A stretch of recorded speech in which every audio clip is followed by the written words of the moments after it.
네, 에티오피아 수도 아디스 아바바를 떠나서 케냐 나이로비로 향하던 보잉 737 맥스 8 여객기가 이륙 후 추락해 안타깝게도 탑승객 모두가 사망했습니다. 보잉사의 이 기종은 지난해 10월에도 비슷한 사고가 발생을 해서 이 사고 원인에 의문이 증폭되고 있는 상황입니다. 오늘 퀵터뷰에선 이강윤 전 기장과 함께 관련 이야기 나눠보겠습니다. 네, 안녕하십니까? 네, 안녕하세요. 이강민입니다. 네, 앞서 얘기 나누기 전에 아직 명확한 사고 조사 결과가 나오지 않은 상황이기 때문에 아직은 뭐 항공기 결함으로 단정하기 어렵다는 점, 그리고 어떤 점검이 가능한지 또 어떤 기종인지 이런 얘기를 중심으로 여쭤보도록 하겠습니다. 자, 먼저 기장님, 자, 보잉 737 맥스 8 기종 어떤 기종인가요? 예, 보잉 737 기종은 보잉사가 개발한 중단거리 여객기며 약 200명 정도의 그 여객이나 화물을 수송하는 목적으로 1968년 최초로 상업 운행을 시작하는 굉장히 오래된 비행기입니다. 그 처음에 737 100 시리즈 이후에 300, 400, 500 NG 모델들을 거쳐서 2017년에 737 맥스 기종이 출시가 됐습니다. 2013년까지 약 10,000대의 737 그 비행기가 생산이 됐고요. 그래서 세계 최고의 그 베스트셀러 기종입니다. 737 맥스 기종도 현재 약 350대가 전 세계에서 운영되고 있고, 네. 보잉에서는 약 4,500대가 지금 주문이 밀려 있는 상태입니다.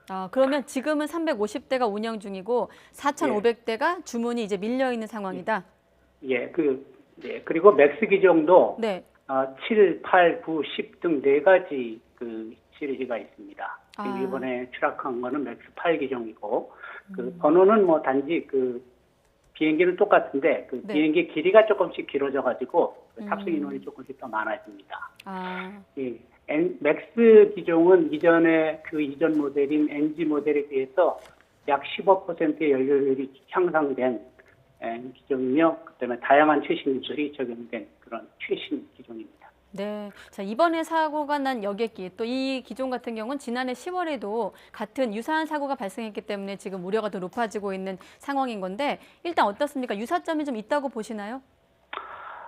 예, 그 사고 조사 결과가 나오려면 뭐 상당히 긴 시간이 필요합니다. 네. 그런데 전문가들 관점에서 보면 10월에 그 라이언에어의 그 사고와 공통점이 좀 있는 것 같이 보입니다. 그 항공기는 이 최신 시스템이라는 게 사실 그렇게 썩 좋은 것이 아닙니다. 그렇군요. 예, 아무리 체계적이고 과학적으로 이 새로운 시스템을 개발하더라도 인간이 만든 시스템은 완벽할 수가 없죠. 그래서 개발된 이후에 운영하는 과정에서 문제점들이 생기면 하나씩 그 고쳐 나가서 이렇게 완벽한 항공기로 만들어지는 게 항공기의 역사입니다. 그런 과정에서 항공 선각자들이 많이 희생되기도 했죠. 그렇군요. 예. 네, 자, 두 사고 모두 이륙 직후에 급상승, 또 급강하를 반복하면서 이제 고도 유지에 어려움을 겪은 것으로 알려지고 있고 조종사가 착륙을 시도했다 이런 공통점이 있는데 보통 어떤 경우에 어떤 시점에 이런 현상이 나타나나요? 예, 이게 뭐 이번 항공기의 그 사고가 네. 공통점이 있는 거는 틀림없어 보입니다. 그런데 이 737 맥스를 개발하면서 네. 그 전에는 없었던 MCAS라는 시스템을 도입합니다. 우리말로 하면은 기동 특성 증강 시스템이라는 거로 이렇게 번역이 될 수 있는데, 네. 그 737 맥스를 개발할 때 항공기 엔진 성능을 상당히 향상을 시킵니다. 이제 성능을 좋게 하기 위해서. 그러다 보니까 항공기 기체가 계속 들리는 현상이 나타나요. 그래서 그 들리는 현상을 이제 항공기 기수가 들리면 속도가 네. 줄어들고 실속에 들어가서 항공기가 추락하게 됩니다. 그래서 들리지 못하게 자동적으로 그 기수를 내리도록 하는 그 시스템을 만들어 줍니다. 네. 그런 기능 중에 하나가 그 MCAS라는 시스템인데 이게 오류가 발생을 하면 이제 그런 상황이 아님에도 불구하고 항공기의 기수를 강제적으로 내리는 그런 그 일이 발생할 수가 있다고 의심이 됩니다. 그렇군요. 이 두 항공기의 사고가 유사하게 그러한 현상이 나타난 걸로 의심을 할 수 있습니다. 단지 이거는 절대 그 사고의 결과라고 네, 아직은 뭐 단언할 수 없고 의혹을 가질 수 있다 이런 부분인데 그러면 그렇죠. 아까 조사 기간이 상당시 걸릴 것이다 이런 말씀하셨거든요. 어느 정도 걸릴 것인지 그리고 이런 사고의 경우 원인 파악을 하기 위해서 어떤 점을 좀 중점적으로 조사하게 되나요? 예, 항공기 사고의 그 조사 기간은 이런 대형 항공기 대형 사고는 적어도 1년, 길게는 뭐 3년 내지 5년씩 걸립니다.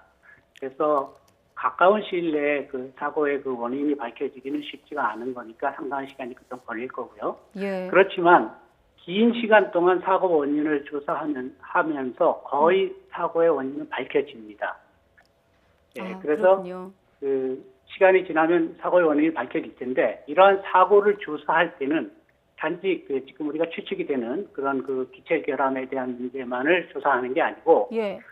항공기에 관련된 모든 것을 다 조사합니다. 그러니까 항공기 운영에 관련된 예를 들면 항공사의 운영 체계나 공항 운영, 지상 및 비행 관제, 날씨, 조종사 자격의 유효성, 훈련 기록, 조종사의 건강 및 심리 상태, 네. 항공기 비행 운영 절차 등을 모든 걸 다 조사하고 또 이것은 우리나라 같은 경우에는 항공철도 사고조사위원회라는 그 독립기관이 어떤 네. 내적인 영향도 받지 않고 독립적으로 이제 조사를 하는 그런 상당히 긴 과정을 거쳐서 조사가 되고 네. 특히 미국과 같은 그런 이 사고는 보잉 항공기의 사고이기 때문에 미국에서도 이제 조사에 참여를 합니다. 네, 그래서 자 최신 기장님, 과학적 방법을 이용해서 시간 관계상 제가 예. 좀 하나만 더 여쭤보면 지금 예. 운항 중이거나 도입 예정인 이제 국내 항공사들이 대응책 마련에 고심이다 이런 보도가 나오고 있거든요. 그래서 이제 예. 국토부도 긴급 안전 점검에 나서겠다 뭐 이런 얘기가 나오고 있는데 지금 예. 시점에서 우리 정부와 항공사가 할 수 있는 일은 어떤 것들이 있나요?